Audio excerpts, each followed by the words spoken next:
What Audrey's done for me is allowed me to be more mischievous and young and playful. Magazine named her one of the 50 most beautiful women in the world. David Lynch called her 5 feet of heaven in a ponytail, and then just as suddenly as she arrived, she was seemingly gone. At least from the Hollywood conversation that should have kept her famous. So this is what really happened to Sherilyn Fenn from her musical family to an unlikely Hollywood start. Sherilyn Fenn was born Cheryl Ann Fenn on February 1st, 1965 in Detroit, Michigan. Her entire family was deeply involved in the world of music. Her mother, Arlene Quattro, was a keyboard player. Her aunt was the famous Susie Quattro, the leather-clad rock bassist with a string of international hits in the 1970s who inspired generations of female musicians. Her grandfather, Art Quattro, was a jazz musician who played in the Art Quattro Trio. Her father, Leo Fenn, managed major rock bands, including Alice Cooper and the group The Billion Dollar Babies. Show business wasn't some distant goal the family was chasing.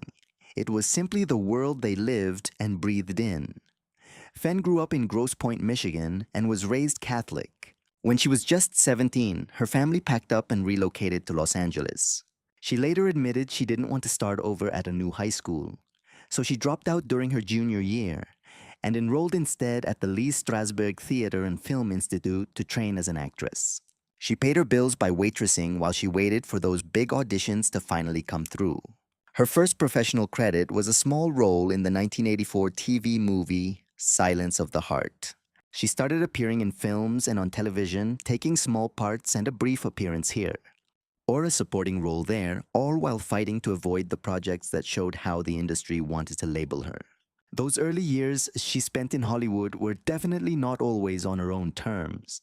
She later described meeting directors who were far more interested in casting her in exploitative and erotic projects than they were in exploring her actual acting range.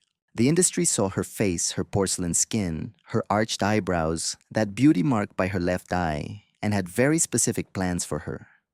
Then came the road to Twin Peaks. Before Twin Peaks, Sherilyn Fenn was steadily building a career with credits that actually showed some real range, even if Hollywood wasn't paying close attention. In 1985, she had a memorable part in the teen comedy Just One of the Guys, playing a character trying to seduce a girl disguised as a boy. That same year, she was in The Wraith, a supernatural thriller. She made a brief guest appearance on 21 Jump Street in 1987, alongside a then unknown actor named Johnny Depp. More on their connection in a moment. In 1988, she got her first starring role in Two Moon Junction, a Zalman King erotic drama where she played an engaged Southern heiress on the verge of a sexual awakening. She later admitted she wanted to hide for a year after that movie, not because she wasn't proud of her work, but because the film was treated like simple genre entertainment instead of the serious dramatic vehicle she hoped it would become. By 1989, she connected with acting coach Roy London, whom she later credited as a key turning point in her career. He helped her access a deeper confidence and a more grounded sense of her true abilities. The timing was hugely important. David Lynch and Mark Frost were developing a new television series for ABC. It was completely unlike anything seen on American television, and they needed a very specific actress to play Audrey Horne, a high school femme fatale living in a fictional Pacific Northwest logging town. The daughter of a shady hotel magnate, she was bold, calculated, and vulnerable all at once. And David Lynch had seen her headshot. According to people on the production, the part was literally written just for her. She admitted, like most 17-year-olds, she didn't know what she wanted. Then came Audrey Horne and the Twin Peaks phenomenon. Twin Peaks premiered on the ABC network on April 8, 1990. The show built around the murder of Laura Palmer and the FBI investigation, led by Agent Dale Cooper, played by Kyle MacLachlan, became an instant cultural sensation. Nothing on American television had ever looked or sounded anything like it. It mixed soap opera surrealism and dark humor, leaving audiences genuinely unsure of what they were watching from scene to scene. Sherilyn Fenn's Audrey Horne was right away one of the most compelling characters on the show.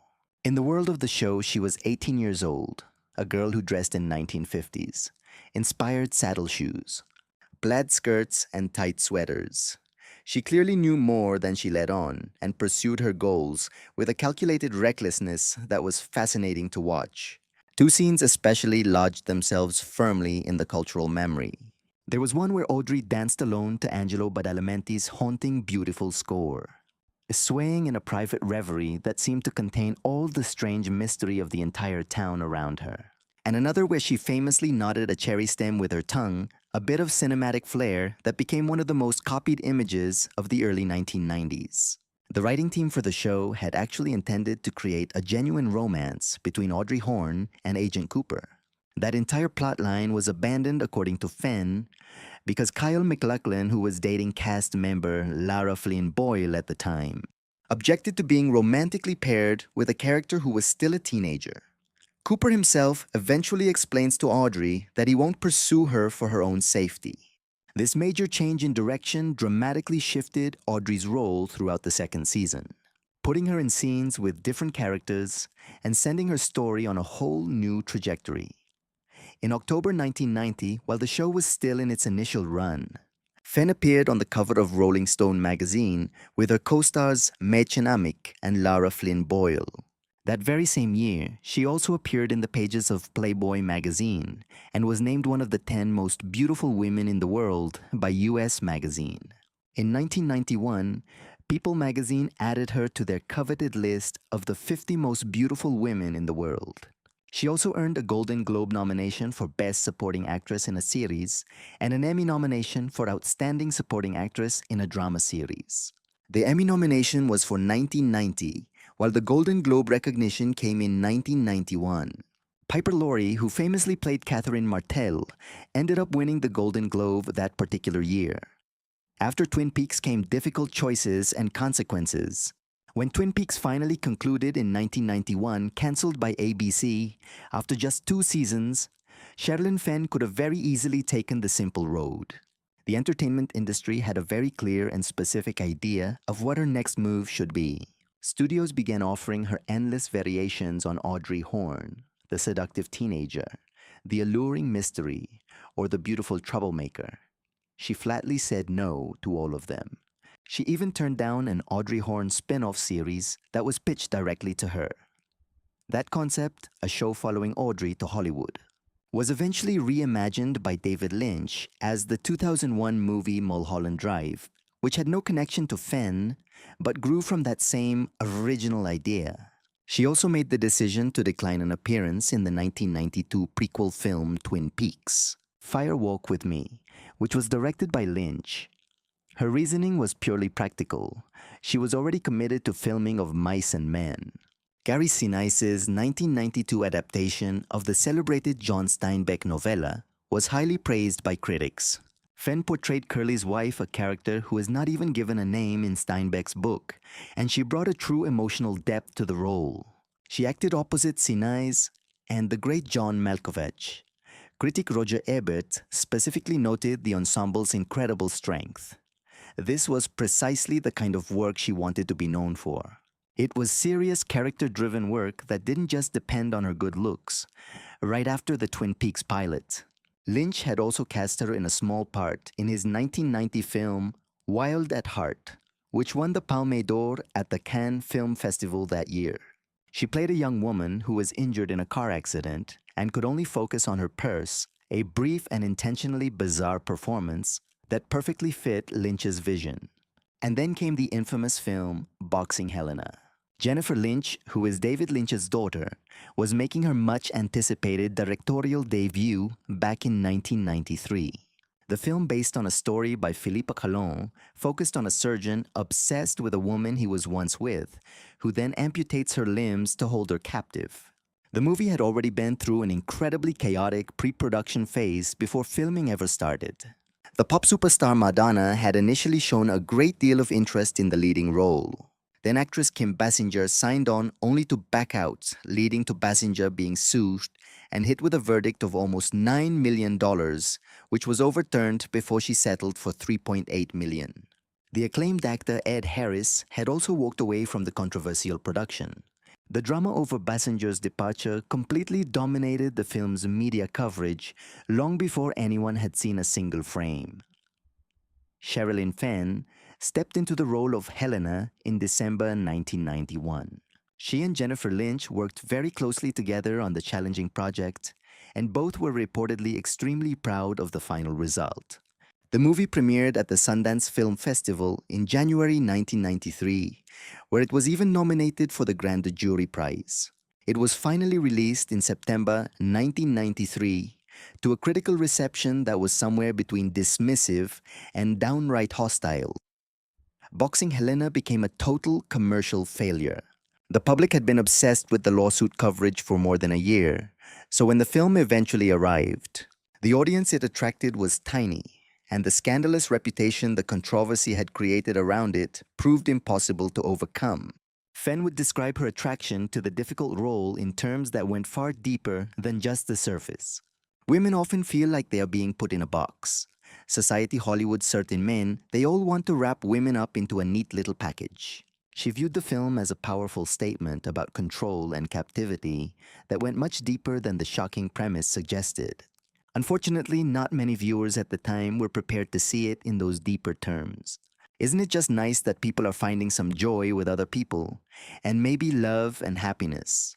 What could possibly be wrong with that Liz Taylor rude awakening and just keeping going? Following a short break from acting that included her marriage and the birth of her first son, Miles, in 1993, Fenn came back to work with a special project that demanded something she had never been asked to do before: portray a real-life person. In 1995, she was cast as the iconic Elizabeth Taylor in an NBC TV movie, Liz the Elizabeth Taylor Story. Taylor herself was completely opposed to the unauthorized movie and legally tried to prevent it from ever airing. Fenn insisted she accepted the part without knowing about the lawsuit, and later called playing Taylor probably the hardest job I have ever done. Later on, Taylor admitted, despite her reservations about the film even existing, that Fenn's performance had captured something truly essential about her. The mid-1990s kept Fenn busy with a range of projects, from the biblical TV film Slave of Dreams in '95 to smaller independent films with limited releases. While the bigger Hollywood machine moved on towards newer faces, she had successfully avoided being typecast. But this also meant she avoided the kind of franchise momentum that keeps some actors perpetually employed. From 1998 to 2001, she starred in Rude Awakening. This was a Showtime series where she played Billy Frank, a former soap star who was trying to put her life back together. It was a sharp, brutally honest show that really suited her well, and she spent 3 full seasons in that role. She really appreciated the character's directness. Around the same time, she also made a guest appearance on Friends playing Ginger, one of Joey Tribbiani's ex-girlfriends, with a prosthetic leg in a season 3 episode. In the early 2000s, she continued taking roles in independent films like The United States of Leland in 2003, alongside a very young Ryan Gosling. She had a recurring arc on Gilmore Girls as Anna Nardini between 2006 and 2007, plus appearances on NCIS CSI Miami and a Dawson's Creek appearance in 2002. The acting credits kept piling up even if her name wasn't in the cultural spotlight like it was in 1990. Life happened: a marriage, a son, a fire, and a children's book. Sherilyn Fenn's personal life during the years between Twin Peaks and The Return was built around her 2 sons, much more than anything the entertainment industry could offer her. Before any of those relationships, however, she had 2 very notable romances during the mid-1980s. She briefly dated Prince back in 1985. Then later that same year, she happened to meet Johnny Depp. They appeared together in a short student film called Dummies, and she also made a guest appearance on 21 Jump Street. Their relationship lasted for several years, before it finally ended around 1988. Fenn would later call Depp her first love. She publicly defended him during his very public 2022 legal dispute with Amber Heard. She told the media that the Johnny Depp she had known was nothing like the person being described in the trial's coverage. She married guitarist and songwriter Toulouse Holiday in December of 1994, having met him on the set of 3 of Hearts. Their son Miles was born in December 1993 before the marriage. The marriage ended in divorce by 1997, though Fenn has spoken warmly of the friendship she maintained with Holiday afterward. Her second son, Christian James, was born in August of 2007 from her relationship with Dylan Stewart. Christian's later diagnosis with autism completely changed how she spent her time and her attention. In 2016, she wrote and published a children's book of her own called No Man's Land. It's a 40-page illustrated story about a young boy who says no to everyone growing more isolated until he discovers how a change in perspective can shift his entire world. It was published through Imagination Books, and her old friend and supporter David Lynch even tweeted about the book when it came out. Fenn discussed it at bookstores and at readings, each time connecting her son Christian's own experiences to the story she was trying to tell. Then in March of 2019, a devastating fire swept through her apartment complex in Los Angeles. Fenn and her family ended up losing almost everything.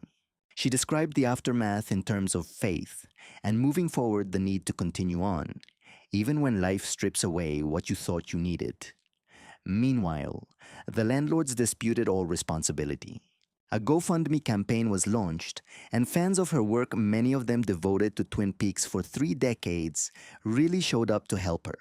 I don't know you end up spending all this time with them, except you just end up in bed with them drinking a lot of alcohol with them. And then came the return of Audrey Horne. In 2017, David Lynch and Mark Frost brought Twin Peaks back for an 18-episode limited series on Showtime titled Twin Peaks: The Return. An incredible 26 years had passed since the original show ended. Most of the surviving cast returned, and Sherilyn Fenn reprised her role as Audrey Horne. But the version of Audrey that appeared in The Return was a far cry from the girl in saddle shoes who would dance all alone in the diner. 25 years had passed in the story's timeline, and also in real life for everyone involved. Audrey now found herself trapped in what appeared to be a totally miserable marriage to an uninspiring man named Charlie. She was struggling to assert herself, caught in circular arguments that went nowhere, and felt totally unable to leave town. The backstory implied in the companion book Twin Peaks: The Final Dossier, written by Mark Frost, suggested Audrey had survived the bank vault explosion that ended her storyline in Season 2, but had been through devastating experiences in the years that followed. In The Return, Lynch's narrative choices were deliberately and characteristically puzzling. For months, fans fiercely debated what Audrey's scenes truly signified. Was it real within the show's world, or something else entirely? Naturally, some fans felt deeply disappointed. They had waited 26 years to discover what happened to Audrey after that bank explosion. What they received was anything but a resolution. Lynch's whole approach for the revival was to defy easy closure, and Audrey's journey was no different. Whether all of this amounted to a great disservice to the character or a brutally honest portrait of what 25 years in Twin Peaks does to a person is something fans will argue about forever. The show itself was hailed by nearly everyone as a landmark achievement in television. It was creatively ambitious, emotionally difficult, and unlike anything else broadcast in 2017. And still working the years after The Return kept Fenn incredibly busy. In 2016, she joined the cast of the American version of Shameless on Showtime, playing Queenie Slot, a recurring part that revealed her fantastic comedic abilities. This was a side of her talent that wasn't always apparent in the dramatic parts she was so famous for. She also appeared on the CBS crime drama SWAT in 2017 as Karen Street Jim Street's estranged mother with a recurring part across many seasons. She appeared in more independent movies, filming Heroin in 2020 and Something About Her in 2021. In 2022, she joined the cast of Shining Vale, a horror comedy show on Starz, where she played Robin Court. That very same year, she was in the psychological drama Losing Addison, portraying a widow struggling with dementia. It was a difficult role that demanded a completely different skill set than anything Twin Peaks ever asked of her. But long before the revival, she made appearances that kept her connected with her core fan base. In December 2010, she appeared on the USA Network comedy Psych. She joined several other Twin Peaks cast members for a Season 5 episode that was titled Dual Spires. It was a loving homage to the original show where she played the sultry librarian Maud Hornsby, with the episode written as a direct tribute. It was complete with falling log imagery, a small town murder mystery, and Angelo Badalamenti style music, and Fenn clearly threw herself into it with absolute joy. It was just the kind of playful self awareness that seemed to come to her so naturally. And it showed something that a simple list of credits never really could: that she had never lost her deep connection to the work or her brilliant sense of humor about its meaning. She has also been involved with the Twisted Crown Foundation. It's a nonprofit dedicated to educating people about domestic violence and supporting survivors of both harassment and abuse. Since 2021, she has served on the foundation's advisory board, a role that aligns with her commitment to causes outside the entertainment business. She also practices Kundalini Yoga. It's a discipline she has credited with helping her stay focused and grounded through many years of personal and professional challenges right through the fire. Through the periods of industry quiet and the particular demands of raising a child with autism, all while trying to maintain a career. The career she has built over more than 4 decades through its many peaks, silences, and surprising turns isn't the one a straight line from 1990 might predict. It is denser, more complex, and much more honestly human than a simple story arc. She made career choices that prioritized her artistic range over basic security. She turned down imitation Audrey roles when she could have just coasted on them, and kept on working even when the industry's focus was somewhere else. That sort of quiet persistence rarely gets you headlines, but it is in its own way the most demanding performance of them all. I think we all go through that at different times in our lives, and sometimes it's also about finally breaking away from your family. So what really happened, Sherilyn Fenn absolutely did not disappear. She was never actually absent. The cultural conversation just moved on without her, which is a very different thing. In 1990, she stood at the center of one of the decade's most talked about moments on television. Twin Peaks was genuinely unlike anything aired on American network TV before, and Audrey Horne was a huge reason people kept coming back, even landing the cover of Rolling Stone. There was the Golden Globe nomination and the Emmy nomination. Then covers of New York Magazine and Playboy, the People magazine list, and the US Magazine list. All of it happened in the span of about 12 months.